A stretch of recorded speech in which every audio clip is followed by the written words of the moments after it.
할렐루야. 아멘. 말씀이 하나님이신 것을 믿으시면 아멘 하시기 바랍니다. 아멘. 다 같이 기도하시겠습니다. 거룩하신 하나님, 오늘도 주님 주신 말씀을 전할 때에 진리만 전하게 하시고 마음 문이 열리고 막힌 문제가 해결되고 코로나도 불친한치 악한 병마도 다 떠나가게 하여 주시옵소서. 예수 그리스도 이름으로 기도드리옵나이다. 아멘. 아멘. 여러분, 참 살기에 악한 세상이죠. 악한 일들이 세상에 너무 많아요. 하지만 여러분, 악한 일들과 싸울 때에 선으로 악을 덮는, 선으로 악을 이기는 그런 삶을 사시기를 주 예수 그리스도 이름으로 축원합니다. 오늘 저와 여러분이 은혜 받을 말씀의 제목은 선으로 악을 이기라입니다. 옆 사람에게 선으로 악을 이기세요. 시작. 선으로 악을 이기세요. 세상에서 가장 아름다운 사람이라는 타이틀을 가진 조엘 소넨버그라는 사람이 있습니다. 그는 20개월 된 평범한 아기였을 때에 비극적인 교통사고를 당했어요. 몸의 85% 이상의 3도 화상을 입어서 새까맣게 타버린 숯덩어리 같았습니다. 어린 나이에 수많은 수술을 거쳐야 했는데 하나님은 조엘을 기적처럼 살려주셨습니다. 사고가 있은 지 18년 뒤 교통사고를 일으킨 범인이 붙잡혔습니다. 공판이 열리던 날 조엘은 범인에게 이렇게 말했습니다. 당신은 저에게서 유년 시절을 빼앗아갔습니다. 그러나 저와 제 가족을 위한 수많은 사람의 기도는 빼앗지 못했습니다. 저는 18년 동안 인간이 상상할 수 없는 최악의 말과 반응을 견디면서 살아왔습니다. 그러나 저는 당신을 원망하지 않았습니다. 당신을 위해서 기도했습니다. 우리의 주요 구세주인 예수 그리스도의 은혜가 한이 없다고 하는 것을 당신이 깨닫게 되기를 기도했습니다. 저는 중호심으로 제 인생을 허비하지 않을 것입니다. 원망과 절망은 또 다른 고통을 낳기 때문입니다. 그 대신 하나님의 은혜 안에 있는 무한한 사랑으로 둘러싸일 것입니다. 이창용 목사님의 저서 교회 다니면서 큐티도 몰라 라고 하는 책에서 가져온 글입니다. 책 한번 보세요. 참 좋아요. 여러분, 이 세상은 끊임없이 다른 사람들의 모습을 보고 각자 소견에 따라서 판단합니다. 양심에 따라 하나님 앞에서 올바로 살지 못한 사람은 그런 세상의 평판에 따라서 늘 이리저리 요동치게 됩니다. 그러나 영혼이 맑은 사람은요, 늘 깨어 하나님 앞에서 자신의 존재를 성찰하죠. 이런 사람은 다른 사람의 평가에 휘둘리지 않아요. 오직 하나님 안에서 자신의 가치를 발견하고자 노력합니다. 오늘 본문은 다윗과 골리앗의 싸움과 함께 사무엘상에서 가장 드라마틱한 장면입니다. 다윗과 골리앗의 싸움은 수많은 사람의 함성과 주목을 배경으로 하죠. 하지만 본문에서는 도망자 다윗과 추격자 사울의 관계가 주로 그려졌답니다. 오늘 말씀의 제목처럼 다윗이 과연 어떤 선으로 악을 이겼는가를 잘 보여주고 있는 대목입니다. 먼저 사울을 살려주는 다윗을 보겠습니다. 블레셋과의 전투에서 돌아온 사울은 다윗이 엔게디 광야에 있다고 하는 첩보를 제공받습니다. 이에 사울은 다윗을 체포하기 위해서 이스라엘에서 택한 사람 3,000명을 거느리고 다윗을 쫓습니다. 그때까지 다윗은 사울을 피하여 도망자로 살았는데요, 그 주위에 600여 명의 사람들이 모여 있었습니다. 그러나 다윗과 함께한 사람들은 군대라고는 할 수 없는 오합지졸에 불과했어요. 객관적으로 보면 둘 사이에 엄청난 전력 차이가 났습니다. 그때 사울이 들염소 바위로 갔다고 했는데 성경에서 이곳 외에 언급되지 않아서 그 위치를 정확히는 알 수 없습니다. 사무엘상 24장 3절에 보면 길가 양의 우리에 이른즉 굴이 있는지라 사울이 뒤를 보러 들어가니라. 다윗과 그의 사람들이 그 물 깊은 곳에 있더니 라고 기록되어 있습니다. 이어서 24장 4절을 보니까 다윗의 사람들이 이르되 보소서 여호와께서 당신에게 이르시기를 내가 원수를 내 손에 넘기리니 내 생각에 좋은 대로 그에게 행하라 하시더니 이것이 그날이니이다 하니 다윗이 일어나서 사울의 겉옷자락을 가만히 베니라 라고 기록되어 있습니다. 다윗의 사람들이 말합니다. 이 상황은 하나님이 주신 절호의 기회입니다. 사울을 죽이십시오. 그리고 왕이 되십시오. 그때 다윗이 한 행동이 무엇입니까? 다윗이 일어나서 사울의 겉옷자락을 가만히 베니라 라고 했어요. 아마 사울이 뒤를 보기 위해, 즉 용변을 보기 위해서 겉옷을 벗어놓았었겠죠. 겉옷자락이라고 하는 것은 이스라엘 백성이 달고 다니는 수술 같은 것을 의미합니다. 다윗이 사울의 겉옷자락을 베었다고 하는 것은 용변을 보느라고 무방비 상태에 빠져 있었던 사울을 얼마든지 죽일 수도 있었다라고 하는 것을 말해줍니다. 어두컴컴한 동굴 안에서 갑자기 공격당하면 제 아무리 사울인들 막아낼 수가 있겠습니까? 사울만 처치한다면 지긋지긋한 도피 생활을 끝내고요, 저 빛나는 왕위에 오를 수 있는 절호의 기회였어요. 그렇게 되면 자신을 따라다니는 부하들도 더 이상 고생시키지 않아도 됩니다. 그러나 다윗은 사실 자신을 추종하는 이들을 생각해서라도 사울을 죽여야 마땅했었던 거예요. 여러분 같으면 이런 상황 어떻게 하시겠습니까? 분명 다윗도 순간적으로 고민을 했을 것입니다. 그러나 그는 조심스럽게 일어나서 사울의 옷자락만을 가만히 베었습니다. 그리한 후 다윗의 마음에 찔림이 있었어요. 사무엘상 24장 6절로 7절에 보니까 자기 사람에게 이르되 내가 손을 들어 여호와의 기름 부은 받은 매주를 치는 것은 여호와께서 금하시는 것이니 그는 여호와의 기름 부음을 받은 자가 됨이니라 하고, 다윗이 이 말로 자기 사람들을 금하여 사울을 해하지 못하게 하니라. 사울이 일어나 굴에서 나가 자기 길을 가니라. 기록된 바대로 다윗은 자기가 직접 사울을 죽이지 않았어요. 명령만 하면 부하들이 얼마든지 그를 죽일 수도 있었던 상황이었습니다. 그러나 다윗이 무엇을 생각했습니까? 여호와의 기름 부음을 생각했던 것입니다. 사울은 어떻게 왕이 되었습니까? 사무엘 선지자가 기름을 부어서 이스라엘의 초대 왕으로 세워졌어요. 그는 여호와의 기름 부음 받은 자였던 것입니다. 분명히 여호와 하나님의 택함 받은 자였던 거예요. 그러므로 여호와의 기름 부음을 받은 왕을 치는 것은 곧 여호와를 대적하는 것이다 라고 다윗은 생각했던 것입니다. 하나님을 대적하면 어떻게 되겠습니까? 그래서 다윗은 자기 사람들을 금하여 사울을 해하지 못하도록 했던 것입니다. 이렇게 다윗은 무엇이 옳고 그른지를 분별할 줄 알았을 뿐만 아니라 하나님 앞에 죄짓지 않고 선을 행하고자 늘 양심의 소리에 귀를 대고 살았던 것입니다. 그렇기 때문에 하나님이 기름 부으신 종을 죽이는 죄를 범하지 않을 수가 있었던 것입니다. 찬송 하나 불러드리겠습니다.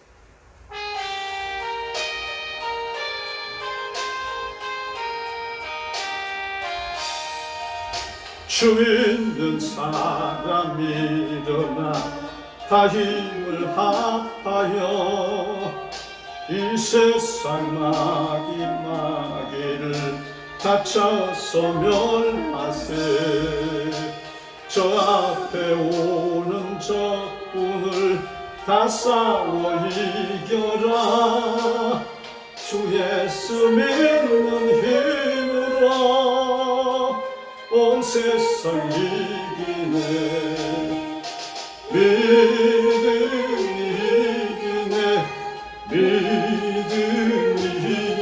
이기네. 주 예수를 믿음이 온 세상 이기네. 아멘. 여러분, 우리가 선을 이길 수 있는 것은 오직 주 예수 그리스도 하나님만을 믿는 것입니다. 아멘. 창세기를 보면 아담은 선악을 알게 하는 나무의 실과를 따먹음으로써 선악을 아는 일에 있어 하나님과 같이 되었어요. 동급이 되었어요. 여러분, 선악을 안다고 하는 것은 옳고 그름을 스스로 판단한다고 하는 것을 의미하는 것이죠.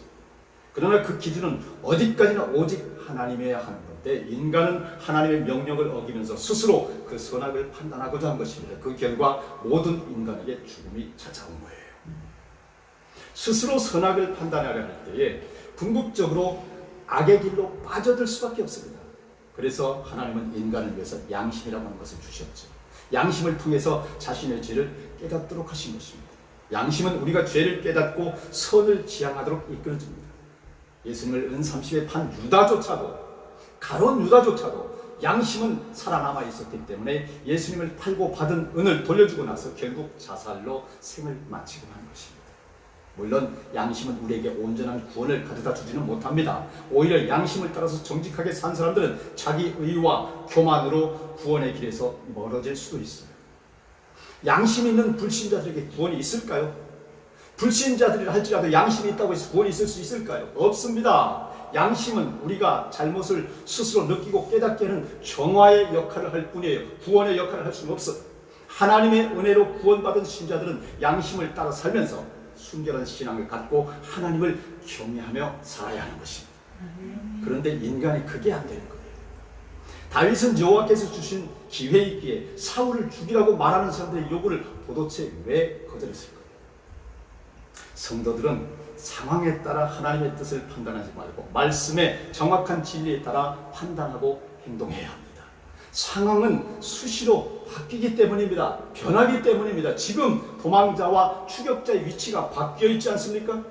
이제는 다윗이 사울을 공격할 수 있는 절호의 기회가 주어진 것입니다. 우리는 가변적 상황에 따라서 낙심하거나 교만하지 않고 모든 상황과 환경을 다스리시는 하나님의 뜻을 먼저 구해야 합니다. 하나님이 일하시게 해야 합니다. 내가 먼저 나서면 안 돼요. 그리고 우리는 그 하나님을 전적으로 의지하고 따라가야 합니다.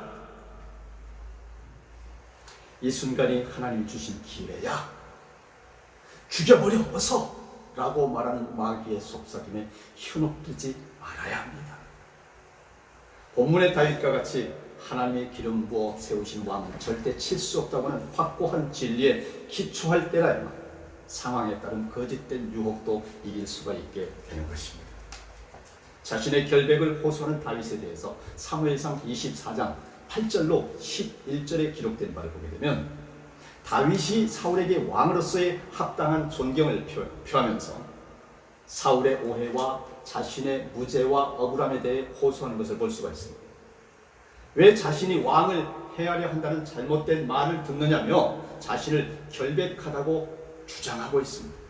다윗은 여호와께서 왕을 자기 손에 넘겨주셨지만 자신은 여호와께 기름 부음 받은 자를 해치지 않았다라고 말하고 있습니다. 그러면서 다윗은 자신이 잘라낸 겉옷자락을 보이며 죄 지은 것이 없다고 말합니다. 여러분, 다윗이 자신을 죽이려고 쫓아온 사울을 대하는 태도를 통해서 성도된 자들의 해야 할 바를 바로 배워야 하는 것입니다. 우리는 하나님 앞에 성도입니다.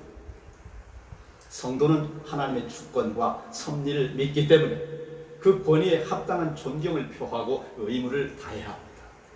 다윗이 사울에게 한 것 같이 우리도 해야 합니다. 다윗은 자신을 죽이려 하는 악한 사울조차도 하나님이 기름 부어서 세우신 왕이기 때문에 아무도 그를 해하지 못하게 했습니다. 상황보다는 하나님에 대한 신뢰가 먼저다, 우선이다 라고 여겼기 때문입니다. 2021년을 사는 우리는 지금 권위에 대한 반감과 거부감이 강한 시대에 살고 있습니다. 그럼에도 불구하고 모든 권세는 하나님으로부터 나온다고 하는 것을 믿으시길 바랍니다. 하나님이 세우지 않는 한, 하나님이 세우시지 않는 한, 풀 한 폭이 나무 한 그루도 세워질 수도 없고 그 누구라도 권세를 잡을 수도 누릴 수도 없다고 하는 것입니다. 사울은 왕권을 지키기 위해서 사위였던 다윗을 죽이려고 했지만 다윗은 사울을 하나님이 세운 왕으로 인정해서 죽이지 않고 옷자락만 베었던 것입니다. 죽일 수 있었음에도 불구하고 뿐만 아니라 다윗은 자신을 죽이려는 사울을 내 주 왕, 나의 아버지라고 불렀습니다. 다윗은 사울을 자신의 경쟁자로 인식한 적이 단 한 번도 없었습니다. 하나님이 세운 사람이기 때문에, 하나님의 주권을 전적으로 믿었기 때문에 기회주의적인 태도를 택하지도 않았고 그것을 극복하고 다른 사람의 말에 휘둘리지도 않았으며 주님의 뜻에 합당하게 행동할 수 있었다고 하는 것입니다. 아멘. 여러분, 이렇게 하나님이 세우신 권위에 합당한 존경과 책임을 나타내는 것, 바로 이것이 성도의 의무인 것을 믿으시기를 바랍니다. 오늘날 포스트 모던 시대에는 모든 권위에 대한 반감과 거부감이 굉장히 강합니다. 그러나 성도는 모든 권력이 하나님의 주권에 있음을 믿어야 합니다. 하나님이 세우신 사람이라고 하는 믿음이 있다고 한다면 그가 아무리 잘못을 할지라도 인간적인 판단으로 비난, 비판, 정죄하지 말아야 됩니다. 하나님의 때에 하나님이 패하실 것도 또한 믿어야 합니다. 이 믿음이 있을 때 하나님의 말씀까지 인용하면서 사울을 해치고자 말하는 사람들의 유혹을 거부할 수 있게 되는 것입니다. 하나님의 주권을 믿고 하나님의 때까지 기다려야 하는 것입니다. 사무엘상 24장 12절로 14절 보면 하나님의 판단만 의뢰하는 다윗에 대해서 우리가 볼 수가 있습니다. 다윗은 자신이 무죄라고 주장한 후에 오직 하나님의 판단을 의지했습니다. 다윗이 왜 사울을 해치지 않았을까요? 그것은 하나님이 친히 보복해 주실 것이다 라고 하는 것을 믿었기 때문입니다. 여러분, 그래서 아무리 억울해도 하나님이 세우신 사울을 죽일 기회가 있었음에도 불구하고 자기 손으로 사울을 해치지 않은 것입니다. 그러면서 다윗은 속담을 인용합니다. 악은 악인에게서 난다. 다윗은 이 속담을 인용함으로써 자신이 왕을 해치는 악을 행할 자가 아님을 말함과 동시에 자신을 해하려고 하는 사울이 그 악을 또한 지적하는 것입니다. 멋지죠. 여러분, 이것이 영웅의 향기라고 하는 것입니다. 이스라엘 왕이 지금 누구를 추격하고 있다고 다윗이 말합니까? 역전되었어요. 죽은 개나 벼룩의 자신을 비유합니다. 여기서 사울에게 말하고자 하는 것은 죽은 개와 벼룩을 쫓아서 얼마나 큰 이익을 얻겠느냐 하는 것입니다. 사울이 왕위를 찬탈할 목적이 없는 다윗을 죽이기 위해서 3,000명의 정예부대를 동원해서 다윗을 추격하는 일은 헛된 일이다라고 하는 것을 말하고 있는 것입니다. 자신은 절대 죽이지 않을 것인데 왜 의심하느냐, 이거예요. 다윗은 이렇게 스스로 자신의 억울함을 풀지 않고 의로운 재판장이신 하나님께 호소하며 오직 하나님께 맡기며 구원을 요청하는 것입니다. 이것이 바로 다윗이 하나님께 합한 자라고 칭함받게 되는 이유인 거예요. 모든 것을 하나님께 의뢰하고 모든 것을 하나님 뜻에 의지하는 것, 바로 이것이 합한 자라고 하는 것입니다. 사무엘상 24장 15절로 그는 이렇게 말합니다. 그런즉 여호와께서 재판장이 되어 나와 왕 사이에 심판하사 나의 사정을 살펴 억울함을 풀어주시고 나를 왕의 손에서 건지시길 원하나이다 하니라. 여러분, 다윗이 스스로 보복하지 않고 억울함을 참으며 사울을 살려줄 수 있는 근본적 힘은 도대체 어디에서 나왔을까요? 바로 자신의 억울함을 풀어주시고 구원하여 주실 하나님의 판단을 믿었기 때문인 것입니다. 하나님은 각 사람을 판단하시고 그 행위대로 심판하십니다. 당장은 악인이 번성하고 강한 것처럼 보이지만 하나님은 곧 오셔서 심판하고 벌하십니다. 다윗은 사울의 악행에 의해서 견딜 수 없는 고통을 당하는 상황에서도 하나님의 판단과 심판을 믿으며 사울을 죽이고 자신이 왕이 될 수 있는 기회주의적인 태도를 버릴 수가 있었던 것입니다. 여러분, 성도는 억울한 일을 당할 때 하나님의 판단에 호소해야 합니다. 다윗은 끝까지 스스로 보복하지 않으며 하나님의 심판에 맡겼습니다. 다윗은 악인의 길을 쫓지 않고 의인의 길을 걸어갔습니다. 말씀 따라갔습니다. 말씀이 하나님인 것을 믿었습니다. 사울의 판단 기준은 자신의 안위와 사람들의 말이었습니다. 반면에 다윗은 사울을 죽이라고 하는 사람들의 말도 말씀에 의지해서 거부했습니다. 사울은 자기 손으로 다윗을 죽이려고 했지만 다윗은 하나님이 자신을 대신해서 보복하실 것을 확신했습니다. 사울이 자신의 운명을 스스로 만들려고 하는 자라고 한다면 다윗은 자신의 미래가 전적으로 하나님의 섭리에 달려있다라고 하는 것을 믿었던 사람입니다. 사랑하는 성도 여러분, 성도는 이 땅에서 벌어지는 억울한 일에 대해서 하나님이 심판하실 것을 믿고 기다리고 또 기도해야 하는 것입니다. 정리하겠습니다. 로마서 12장 21절로 악에게 치지 말고 선으로 악을 이기라 라고 하셨어요. 사는 게 아무리 힘들어도 악에게 치면 안 됩니다. 악을 선으로 이겨먹어야 합니다. 우리의 미래가 전적으로 하나님께 달려있음을 믿고 억울한 일에 대해서 하나님의 심판에 맡기고 기도해야 합니다. 살아계신 하나님이 심판하실 것을 믿고 기도해야 합니다. 하나님의 사람인 까닭에 지금도 수시로 억울한 일을 겪으며 하선할 곳조차도 없더라도 우리에게는 하나님이 계시다고 하는 것을 믿으셔야 합니다. 어둡고 어렵고 두렵고 답답하고 막막하고 우라통 치미는 일들 이제 다 의로운 재판장 되시는 하나님께 맡기시고 오직 믿고 구하고 기도하며 선으로 악을 이기는 우리 성도님들 다 되시기를 나사렛 예수 그리스도의 이름으로 기도드립니다. 아멘. 다 같이 기도하시겠습니다. 사랑과 은혜가 충만하신 만군의 여호와 하나님 아버지, 오늘도 은혜 가운데 귀한 말씀 선으로 악을 일하신 말씀으로 예배 가운데 은혜 받고 거듭나게 해주시니 감사드립니다.